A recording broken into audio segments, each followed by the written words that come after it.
అవతారమూర్తి అయినా అనువంతే పుడతాడు. అమ్మ పేగు పంచుకుని అంతవాడు అవుతాడు. అవతారమూర్తి అయిన అనువంతే పుడతాడు. అమ్మ పేగు పంచుకునే అంతవాడు అవుతాడు. అమ్మేగా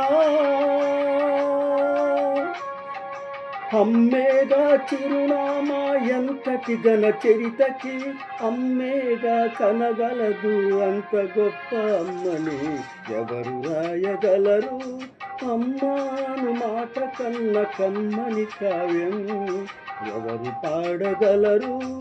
అమ్మాను రాగం కన్న తీయని రాగం